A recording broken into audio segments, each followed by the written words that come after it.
ನಮ್ಮ ರಾಜ್ಯದ ಜನತೆ ಹಾಗೂ ನಮ್ಮ ಪಕ್ಷ, ನಮ್ಮ ಗುರುಗಳು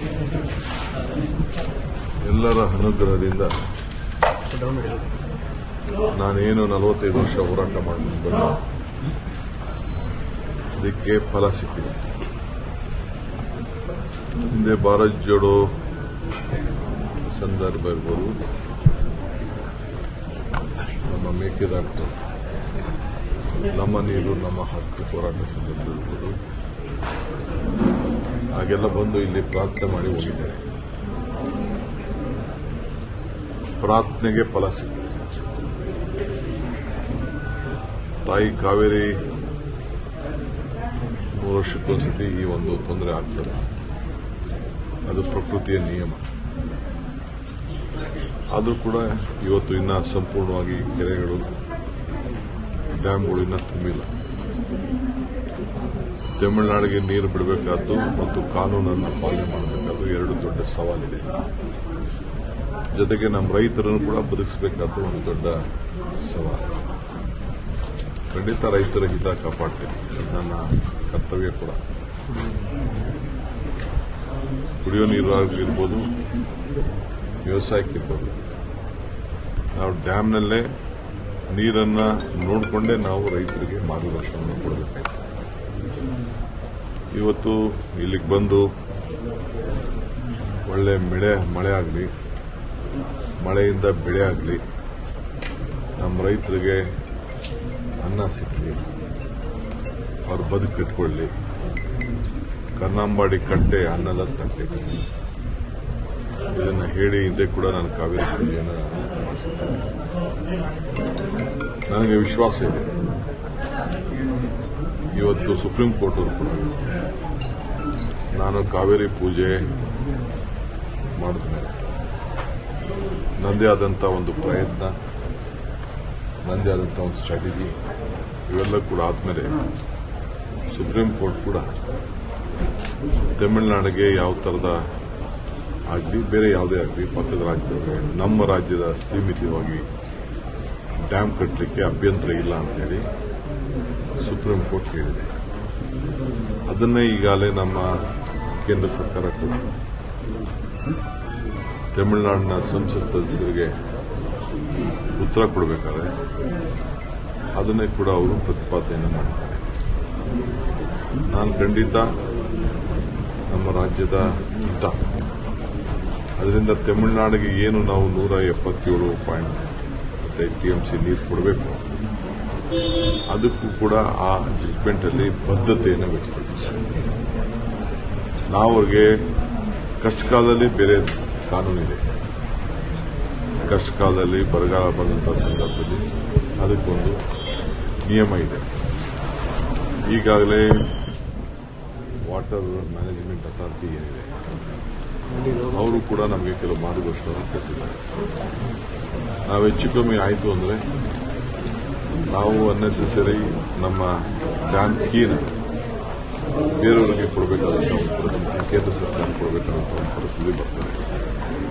ಅದು ಆಗಬಾರ್ದು.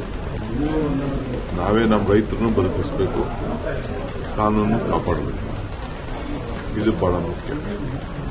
ಈ ಎಲ್ಲ ಕಷ್ಟ ತಪ್ಪಿಸಬೇಕಾದ್ರೆ ವರ್ಣನ ಕೃಪೆ, ನಿಮ್ಮ ನಮ್ಮೆಲ್ಲರ ಪ್ರಾರ್ಥನೆ, ಈ ಎಲ್ಲ ಜನತೆಯ ಪ್ರಾರ್ಥನೆ. ಯಾರ್ಯಾರು ಈ ರಾಜ್ಯದಲ್ಲಿ ನಾವೆಲ್ಲ ಇದ್ದೀವಿ ನಾವೆಲ್ಲ ವರ್ಣನ ಕೇಳಬೇಕು.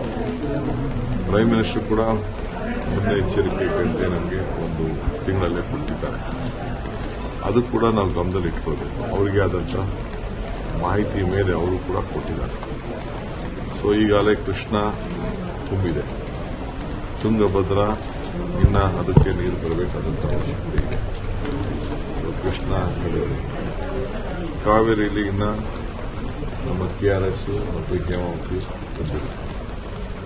ಆ ದೃಷ್ಟಿಯಿಂದ ಇವತ್ತು ಬಂದು ನಾನು ಇಲ್ಲಿಗೆ ಬಂದು ಪ್ರಾರ್ಥನೆ ಮಾಡಬೇಕಾದ್ದು ನನ್ನ ಧರ್ಮ. ಇಲ್ಲಿ ಡೆಪ್ಟಿ ಕಮಿಷನರ್ಗೆ ಮತ್ತು ನಮ್ಮ ಮಂತ್ರಿಗೆ ಇನ್ನೊಂದು ವಿಶೇಷವಾದಂಥ ಪೂಜೆ ಅವಶ್ಯಕತೆ ಇದೆ. ಇದಲ್ಲದೆ ಕಿಗ್ಗಾಲಿ, ಶೃಂಗೇರಿ ಮಳೆಗೋಸ್ಕರ ಇರುವಂಥ ಒಂದು ಐತಿಹಾಸಿಕವಾದಂಥ ಒಂದು ದೇವಸ್ಥಾನ ಇದೆ.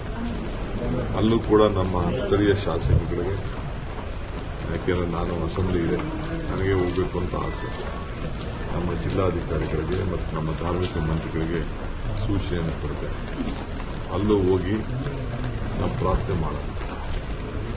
ಪ್ರಾರ್ಥನೆ ಎರಡೂ ಕೂಡ ಈ ವಿಚಾರದಲ್ಲಿ ನಾವು ಮಾಡಬೇಕಾಗಿದೆ. ಈ ನಿಟ್ಟಿನಲ್ಲಿ ನಾನು ಇಲ್ಲಿಗೆ ಬಂದಿದ್ದೇನೆ. ಸರ್, ಅಧಿವೇಶನದಲ್ಲಿ ಈಗಾಗಲೇ ಒಂದು ದೇಹ ಮಂಡನೆಯಾಗಿ ಸರ್ಕಾರಿ ಜಾಗದಲ್ಲಿ ಯಾವುದೇ ಕಾರ್ಯಕ್ರಮಗಳನ್ನು ಮಾಡಬೇಕಾದ್ರೆ ಪರ್ಮಿಷನ್ ತಗೋಬೇಕು ಅಂತೇಳಿ, ಆದರೆ RSSನ ಸಂತೋಷ್ ಜಿ ಅವರು ನಾವು ಹಿಂದೆನೂ ಕೂಡ ನೋಂದಣಿ ಆಗಿರಲಿಲ್ಲ, ಮುಂದೆನೂ ಕೂಡ ನೋಂದಣಿ ಆಗೋದಿಲ್ಲ ಅನ್ನಂತಹ ಮಾತನ್ನ ನೋಡಿ. RSS ಇದು ಸಂತೋಷ್ ಜಿ ಅವರು ಗಾಬರಿ ಯಾರು ಕೊಟ್ಕೊಳ್ಬೇಕಂತ ಅವಶ್ಯಕತೆ ಇಲ್ಲ.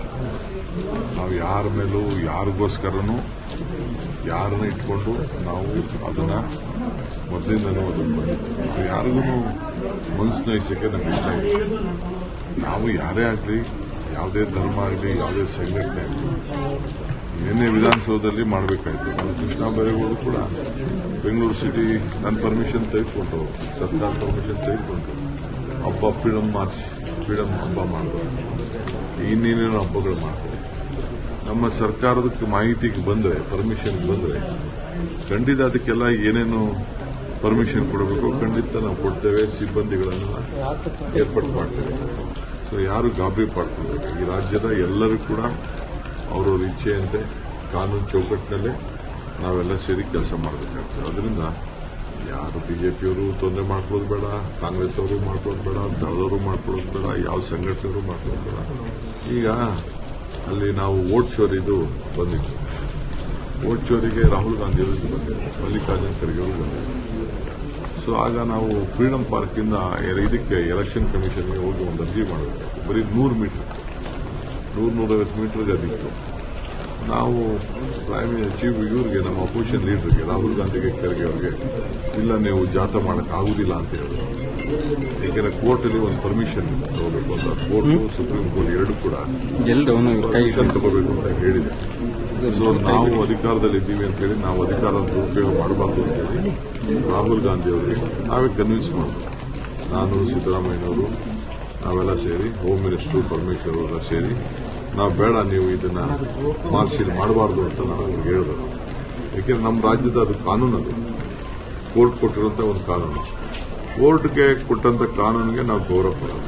ಬಟ್ ಅವರು ಹೇಳೋದು ಸ್ವಾತಂತ್ರ್ಯ ಬರೀ ಚರಕ ಅಥವಾ ಉಪ್ಪಿನ ಸತ್ಯಾಗ್ರಹದಿಂದ ಬರಲಿಲ್ಲ, ಉಳಿದ ನಾಯಕರು ಕೂಡ ಇರೋದೇ, ಅದನ್ನ ನೆನಪಿಸ್ಕೊಳ್ಳಿ ಅಂತ ಹೇಳ್ತಾರೆ. ಪಾಪ ಅವರು ಹಿರಿಯರಿದ್ದಾರೆ, ಅವ್ರ ಮಾರ್ಗದರ್ಶನ ಕೇಳೋಣ, ಏನು ತೊಂದರೆ ಇಲ್ಲ. ಬಟ್ ಮೊದಲಿಂದನೂ ಕೂಡ ಆ ಕಾನೂನಲ್ಲಿ ಕೆಲವು ಅವಕಾಶಗಳು ಏನಿದೆ ಅದನ್ನ ನಾವು ಸ್ವಲ್ಪ ಕ್ಲಿಯಾರಿಟಿ ಕೊಟ್ಟಿದ್ದೀವಿ ಅಷ್ಟೇ. ಯಾರು ಗಾಬರಿ ಮಾಡ್ಕೊಳ್ಳುವಂತ ಅವಶ್ಯಕತೆ ಇಲ್ಲ. ಸರ್, ಇದು ಜಾರಕಿಹೊಳಿ ಅವರು ಸರ್